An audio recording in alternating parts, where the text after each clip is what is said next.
Welcome to the Gorgeous Gray podcast. I am Nicole Scott, your host, registered holistic nutritionist, rest mindset coach, author of the Gorgeous Gray movement, and the co-creator of the Menopause Reset program. In this podcast, we have real conversations about aging as a woman and all the pressure and uncertainty we feel as we head into menopause and beyond. Let's face it, aging is not an easy conversation to have. But I say it's time to talk about the messy middle and offer hope when we feel like giving up on ourselves. Let's talk about our fears around gray hair, our muffin tops, and even our dry, itchy vaginas and everything in between. I will help you reconnect to your feminine energy and offer real solutions from experts in their field to navigate aging as a woman. I believe we, as women, deserve to shine even brighter in this next chapter of life. So with a sense of humor and a lot of compassion, let's dive into these vulnerable conversations. Hello, Gorgeous Gray women. Thank you for tuning in to another episode of the Gorgeous Gray podcast. I am so excited to introduce you to a very special guest that I've been following for a while on Instagram. Of course, her silver hair caught my attention first, but then of course she's in the lane where I am, which is helping women rock their midlife. And I'm so grateful that I've been introduced to Dr. Ellen Albertson. Thank you for being here. It's awesome, Nicole. I appreciate what you're sharing as well. And just really just helping women just rock it, rocking the silver, rocking the health, rocking your life. Yeah, so not only is she a psychologist, she also is a registered dietitian. Yay, teaching people how to eat well. And it does change when we get into menopause, and we'll definitely talk about that. She's also an author, and we're going to dive in a little bit more about her book and what inspired her and what you could kind of get from her book. And follow her. She's the Midlife Whisperer. I love that name. I love how that just is like that whisper of what we should probably be listening to when maybe sometimes we're not, because this, I always say our intuition, our body is speaking always to us. And I say it starts as a whisper and then it can get really loud if we don't listen to it. Would you agree? Yeah, absolutely. I mean, I think our body's always speaking to us. And so often we ignore it, whether we're athletes or we've been taught to push through the pain, or we're dealing with negative body image, which is a huge problem that I don't think we talk enough about at midlife, where we're like, I don't like my midlife body. I don't want to take care of it. I'm ignoring listening to it. But it's all about just being in the body you're in, just understanding that you are like made of trillions of cells that are all keeping you alive. And there's way more going right than wrong. And there's so much you can do to feel amazing. All of these things that people say, like, weight loss, weight gain is it's inevitable. And it's not. There are changes that happen, but there is so much you can do to support yourself through it. Oh, I love it. I can't wait to dive in, but I want to jump on the topic first of your beautiful silver hair. It looks natural, curly. It looks like you've got these white highlights you've paid for, but I know you haven't. What is your story around, ditching the dye and embracing your natural color? When did this all happen? And was there a motivation? Yeah, well, I started coloring my hair really early. Like the streak appeared in my 20s. And so I was actually in the media in my 30s. I was half of the cooking couple with my ex-husband. And so I would color it all and leave the streak, which was really dynamic. And I just did that for years. It was just like, that was my hair. That's what I did. And then, I let it go when I moved to Vermont.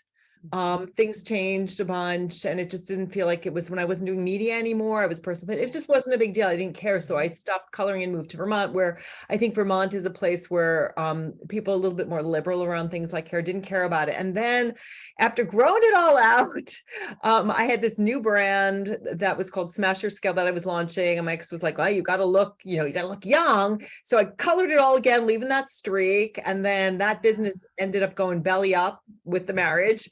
And then I let it go. I wouldn't say let it go. Then I, stopped coloring it again. So it's kind of like a gradual process, but I went through it twice, which is insane because it is a lot of work to grow your hair out. And it takes years. Yeah. And you can make that change, going from natural to colored in, a hot minute. So, so I think I have been pretty much with my natural hair color for the last I would say at least, like almost a decade, somewhere between 5 and 10 years. I don't know the specific time when I stopped, but certainly I'm seeing more of the silver coming in as I age myself. And I just love it. I don't know if you experience this, Nicole, but it's like different depending on the light. Like, so in some lights, it looks almost white. And then it's like in darker, it has different highlights and it's always changing and it's vibrant and it feels so good. And I have to say, last April, I was diagnosed with breast cancer. And I'm really glad that it's stage 1A, super early, found out I had a BRCA mutation, which is part of the reason, but really had to get all toxins out of my life. So I'm really glad that hair wasn't one of the additional things that I had to change. I didn't have to change a ton because my lifestyle already is super healthy, but things like personal care products, what you put in your hair, and hair color has a lot of toxic things in it, particularly if going for that dark look. The dark look, exactly. So I think a lot of my audience knows that actually that was the reason why I stopped, is I ended up having a cancer scare just over 4 years ago and had these suspicious lumps in my breast. So I had to wait a week for the test results. So being a nutritionist, I went back to the books, and Dr. Allen, you're so right. I had no idea how toxic that dark dye that I was putting on my scalp every 2 to 3 weeks, because it came in so fast because my hair grows, and it was just an instant, I'm done. Like whether I have cancer or not, and I didn't, they were, benign cysts, but it's still, it gives you a scare to say, this isn't worth it. Like, my health is more important. So, and everything's good on your end with your breast health? Yes, thank you for asking. Well, I was diagnosed in April. It was stage 1A. And so I had a lumpectomy, which is super small. It was the size of a dime. My mammogram was negative, and then it was found with the breast density ultrasound. So if they told you your breasts you have dense breasts, it's really important to get that ultrasound, because sometimes the mammogram misses it with dense breasts, and dense breasts have a slightly higher relative risk. But then I found out I also have a genetic mutation that puts me at a higher risk. So super important to keep myself as happy and healthy as I possibly can. But I love that, you're talking about the issue with the toxicity of it, because I see so many women, particularly there's so many great silver sisters on Instagram, who stopped because they were like getting skin irritation and they were getting like allergic reactions to it. And it is what you put on your skin and in your hair actually impacts, how you feel. Those toxins, all the toxins create what's called, inflammation, which I'm sure you're familiar with as a nutritionist, because your body sees these as foreign invaders. So your immune system gets on high alert, and it can create all kinds of negative reactions. Yeah, absolutely. And, when I wrote my book 4 years ago, The Gorgeous Gray Movement, I did some research, and I did these surveys out in the world of social media. And I said, if it was proven that hair dye caused cancer, would you stop? Just out of curiosity. And I had over 140 responses to this one post. And I would say at least half of the women said I would risk it. And I was so blown away. I put that in my book with just like, oh my gosh, right? So, it's not to be here to judge. It's just us being role models, and I'm going to say experts, and knowing what we're talking about, so that we can give the inspiration and the hope that women can live such a great life beyond, that 45 and beyond, right? So let's jump into your book. You've got this book behind you. I think it's Your Midlife, which is your brand kind of on social media, and you got a podcast people can follow.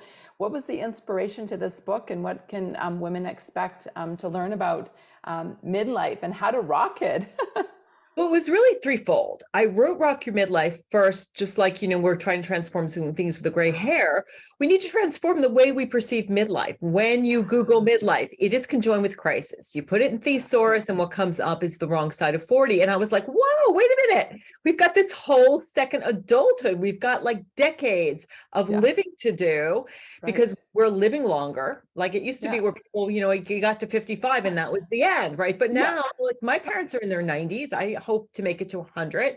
So, we're talking about like your whole second adulthood. So I wanted to change this perspective. I think that's part of the conversation where, we're talking about menopause. We're seeing amazing movies with characters, midlife women who are rocking it. Like there's a great movie with Emma Thompson about her having a sexual awakening called Leo Grande. And then I just watched Ticket to Paradise with Julia Roberts, who's 55, and George Clooney, who's 60. Like, we midlife women, like we're very much alive and rocking it. So I wanted to change that whole way we're perceiving midlife.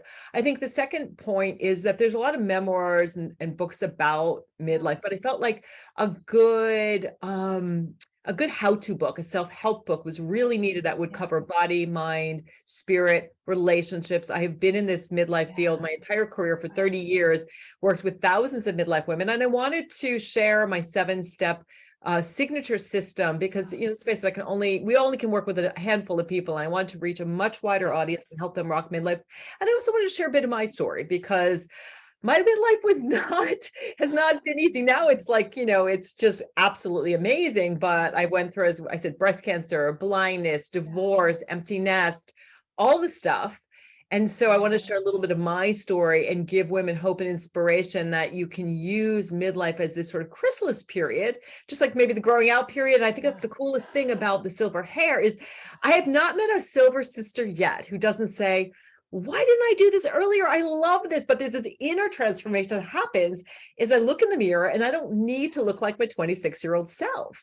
I can look gorgeous at 40, at 50, at 60. And there's this inner transformation that comes about when you look in the mirror and you embrace who you truly are. You let go of this idea that I have to look young to be acceptable, or I have to be, super skinny or whatever it is. And you just look in the mirror and you're like, you know what? I love who I see in the mirror. I accept myself exactly as I am. So I wanted to just, encourage women, reach more women, connect with more women, and really change the way that we perceive midlife. I love it. So you have quite the story. It sounds like you'll really connect to a lot of women through your story of pain, and then obviously your own transformation of getting to the other side where you feel awesome and that. Can you tell us a little bit more? And I'm sure it's kind of in your 7 steps of what you probably did yourself to get there. What are those 7 steps? And I know you kind of highlight it. So if you go to our Instagram, you can probably get the free copy too, right? I think you've got some type of free copy that women can get. Yeah, I have a free gift, which is 10 tips to rock your midlife. And the book is available digitally. It's inexpensive on Amazon, either digitally and also as a hard copy. But the 7 steps, the first step is authenticity. You've got to know yourself. If you want to rock midlife, you got to figure out, who am I? Like, what do I love to do? What are my strengths? What am I here to do? And you're here for a reason, right? And if you keep wearing this mask, we're taught early on to please other people. I think a lot of women, myself included, reformed people pleaser, right?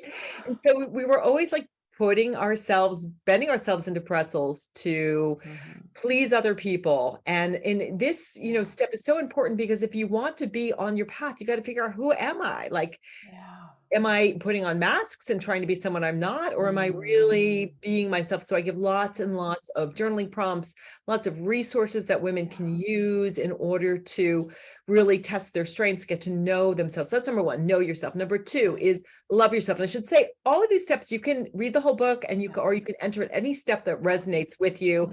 You don't have to do them in any specific order, but loving yourself was a step that was a total game changer for me. What happened is I was really really hard on myself, fierce self-critic, always wanting to, I was a personal fitness trainer for a while, dietitian, always wanting like the perfect body, the perfect marriage, perfect career, perfect kids, all of this stuff, beating myself up when I wasn't there. What happened is I was getting my PhD in psychology. I needed a dissertation topic. I was looking at all of these women's magazines and seeing how the media makes us feel bad about ourselves to sell us products and services. I mean, we know, like the hair industry, the weight loss industry, multi-billion-dollar businesses, right? And they've got skin in the game. If we felt good about ourselves and loved ourselves, we wouldn't need to buy those things in order to get these quick fixes that generally don't work. So I was looking for a way to help women to feel better about their bodies and themselves, to like who and what you see in the mirror. And I was fortunate enough to meet Kristen Neff, who is the pioneer in this area of self-compassion. She agreed to be on my dissertation committee if I learned self-compassion. So I learned self-compassion. I did the research. My research showed that self-compassion, treating yourself the way you would a good friend, reduces body shame, body dissatisfaction, self-worth based on appearance, and improves body appreciation. So it was a game changer for me. So learning to love yourself, and the how of that is self-compassion. Being kind to yourself was huge in terms of me transforming. And that's why it's really my second book. It makes such a huge difference. Women I work with who, are trying so hard to transform themselves in this place of self-loathing. Getting them to do it from a place of self-love is so incredibly powerful. Number 3 is energize yourself, which I'm sure we're both on board with, eating right, keeping, making sure you're eating plenty of vegetables and fruit, lots of whole food, plant-based diet, getting enough protein, getting enough calcium, knowing the needs of midlife women are different, cutting back a little bit on carbs, particularly the refined. So you don't, weight loss isn't inevitable, but not really focusing so much on weight loss, really focusing more on feeling good, having energy, taking care of your body with, the estrogen going down during menopause. We certainly, we can lose muscle mass, we can lose bone mass. Things start happening with our brains, which brings me to 4, which is reprogramming your mind. So focusing on your brain health, your cognition, your mindset. Women at midlife actually have the highest rate of depression for any group according to age and gender. So it is huge. And so there's so much we can do around, staying focused, feeling good about ourselves, and also, keeping that positive mindset. That's step 4. Step 5 is empowering yourself. And I think that's, again, what you're all about, letting your true self glow and show is empowering, finding that glow from within, not because someone tells you to do this or be that, but because this is who I really am. This is what is important to me. It kind of brings together that authenticity. If I know what I want, so I'm going to go for it. I'm going to be empowered to go for it. And I love myself enough to do what it takes to create this empowered life. And I'm going to take great care of my body so I have the energy to do it and to keep my mind focused. So the steps all build. So that's empowerment. Then we get to step 6. This is a tough one. This is rehabbing your relationships. Because what happens, I don't know if this has been your case, but you become that butterfly, right? You're the caterpillar, you go through this wonky chrysalis, right? And you come out and you're like, oh, I've got wings. I feel good about myself. I'm flying. I'm colorful. This is who I am. But so many people in your life, they still are like, no, you're the butterfly. No, no, no, no. You don't have wings. They don't see you as you are. They see you as they think they've always seen you. And so in this step, it's really about this 3-fold process of letting the good girl go, that people pleaser, creating boundaries of what you're going to stand for, and really also what the consequences are when people cross those boundaries. And then also something called nonviolent communication, which is a very well-known technique for getting your needs met. So that's number 6. And number 7 is enlightening yourself. So that's really about connecting with your passion, your purpose, God, source, spirit, whatever that looks like for you for a spiritual practice, and starting to see that you are a soul having a human experience. So it covers the gamut, and it also covers getting unstuck, because I think midlife women, we are so stuck, and it's because, our brains are there to protect us from danger, and anything, whether it's changing your hair color, changing your diet, changing your partner, your career, traveling, that feels dangerous. I just got back from a 3-week trip from Costa Rica, and I was like really scared. It's like I hadn't traveled in a foreign country for 3 weeks and driving, and it was fast, but I had to get over the stuckness of, oh my gosh, travel feels a little scary to me. So we have a lot of fears, again, in our minds that we need to work on in order to get unstuck. And we procrastinate a lot as well, understanding it's trying to keep us safe and working on that unstuckness so that we can really get involved with those 7 steps and transform. I love it. And I can so relate to you when you said about the Costa Rica and the fear, doing new things that are exciting, but also scary at the same time. So I mentioned that we moved down to Mexico recently, and every day is almost a scary but exciting day, because it's a new language, it's a new country, they do things here new and different, and it's slower here. So it's making me go from my type A crazy personality, shit has to get done now, causing me so much anxiety, and realizing that I have control of that anxiety. So I've really had to change my mindset when I came down here and realized it might not happen today. It might not happen tomorrow. It might not happen for 3 weeks. And am I okay with that? And so I've really feel like I was like a butterfly with wings, but let me tell you, when I got to this country, some of it got cut off, and I'm having to redevelop those wings again and go, you're going to be okay. So thank gosh I've had a lot of these tools in my toolkit to help me get through this transformation of moving to a new country. Glad, and things are calming down. And just this weekend was like our first weekend, like we walked around our entire little town in just like gratitude and like, we're here, we did it. How are you feeling? Are you excited? It's almost like the little girl and the little boy came out to play, and we're like, yay! And so, you know how you said, Dr. Ellen, about this next chapter should be fun, and it should be playful, and it should be adventurous. And so we were like, that finally got to a place where like, okay, we were meant to come here to have all of that. So I love those 7 steps. So they are so powerful. They're simple, but I mean, it's like simple to like when we listen, we're, oh yeah, but hard to implement, especially if you're not in the right mindset to do it or the right motivation, right? So where women that's listening, one somewhere, and I just don't know where, I'm feeling depressed, I've got anxiety, I've got this extra weight, you know, I don't have a lot of money to spend on myself. Where do you recommend a woman to start?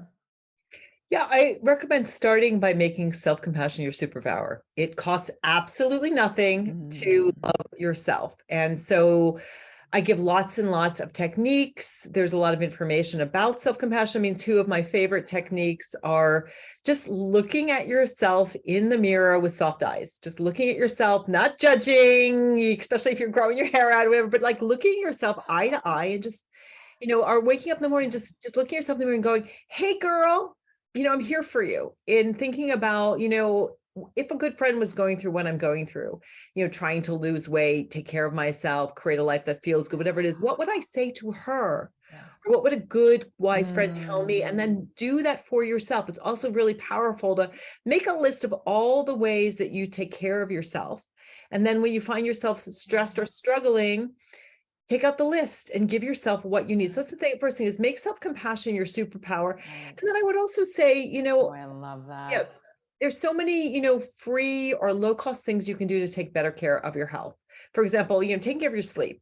Most women that I meet, that I work with, have a big issue with sleep. I mean, menopause is a piece of it, but then we also have this thing where we stay up later, we're eating at night, you know, we're working during the day. And so it's all of a sudden midnight, 1 o'clock, and we're doing laundry. It's like, no, go to bed at 10, 11 o'clock, work on your sleep hygiene. It costs nothing to turn your screens off, to get disciplined about your sleep. Things like drinking more water, or even adding a little bit more, you know, fruits and vegetables to your day. So look for small, you know, specific, manageable, achievable, realistic, and time-sensitive changes you can make to your lifestyle. So I'd say start with self-compassion. Start with the changing your lifestyle. You know, take a look at your mindset. Like, what tools work for me? Maybe I want to journal. Maybe, you know, I want to have a positive affirmation to bring more positivity into my daily life. Take a look at who you surround yourself with. Like, do I have people who support me and love me and see me for me? Or am I surrounded by people who are kind of criticizing me? You know, there's so much that you can do. It doesn't have to cost a lot, but start small, add on. I would say, you know, find a supportive community. I have a new community called the Rock Your Midlife community. It's not very expensive. You can find that on my website, which is the Midlife Whisperer. I know you have resources as well. So there's a lot out there that people can use, but I would say, you know, start by loving yourself. Look at like 1 or 2 small things that you can do. Walking is another great one. Walking's free. Yeah. Just build that into your day. Make time for it. Love that. So good. And I'm going to say sometimes we forget about the little wins and giving ourselves a little pack. So I last night before bed, I picked up my phone and I saw a message that said urgent from a business perspective. And I went, and it was already 10:30. And I was like, I'm choosing to shut my phone off. And I shut it off. And I got up this morning. It was kind of in the back of my head. I was curious what the urgent message was. And I went, I'm going to go to the gym and I'm going to work out and I'm going to get myself ready and in the right mindset to be able to handle the call and the urgency. And I know, and I'm so glad I did that. And I was like, wow, that's a big win for me, because the old Nicole would have picked it up, listened to the message, wouldn't have slept all night, would have been fussing about it, and then, you know, dealing with it in the morning, and then probably not going to the gym. So I think those are what you're talking about too, Dr. Ellen, is just finding those little wins and making those little choices, right? Those little habits that will protect your sleep or protect your health, right? And it starts with little wins and recognizing them. And if you, what do you think? If you slip, it's like, I love that. Make your compassion, your self-compassion, your superhero. I love that. It's brilliant. Thanks. And I think get support too, right? We need each other. And there are so many resources, free and paid, that you can utilize, because we need to see other midlife women. And you realize, and that's a piece of that self-compassion, is this common humanity. They realize it's not just you. You're not the first person to like have an urgent business message. You're not the first person to, if you're listening who's going through menopausal stuff, it's normal what you're experiencing. And then you don't feel so alone. You can get support and help. Awesome. So I'm going to end with this last question. What does a day in the life of Dr. Ellen look like from the time that you get up to the time you go to bed? Give us a little bit of your healthy habits and the food that you eat, so that women can kind of get their head wrapped around a good role model and what her habits look like. Sure. Well, I usually wake up naturally, usually around 6:30, naturally, unless my dog jumps on me. And then the first thing I do in the morning, actually I have a ton of healthy things, particularly because I'm trying to stay really toxic free. So I do dry skin brushing. I do oil pulling with coconut oil. So I just take a wad of coconut oil and I swish it in my mouth for about 15 minutes. And while I'm doing that, I do a ritual called the 5 Tibetans, which I have been doing probably for a decade, which is really a very simple 5 different exercises. You do them each 21 times, and it's supposed to really help with longevity. I just feel it's a great way to get my body moving. I really enjoy it. Then I actually, probably meditate. I do a little bit of a reading, maybe pull a few oracle cards, do a little bit of journaling. So you probably spend about 15 minutes to a half an hour, a little bit more on the weekends, just doing the me time. Usually during the week, I, get to work about 7:30, 8 o'clock. And, it's a combination of coaching, social media, writing. I generally eat, I try to do intermittent fasting. I don't know if you work with this with your clients, but the research around intermittent fasting and inflammation and weight loss and menopause is really mounting. And it really seems like there's so many positives to it. I used to think as a dietitian, it was just one more fad, but the more I look at it, giving your body a rest and reducing inflammation, which is really at the root cause of all of our diseases and pain, it really helps with that. So I try to, keep it to kind of an 8-hour window of eating. So I'll probably eat, like today was about 11 o'clock. Usually have a green smoothie. My man is a master gardener, so we still have kale juice. I made a ton of kale juice from our garden. And so I'll have kale juice, spinach, usually berries, and some collagen powder with that, some water.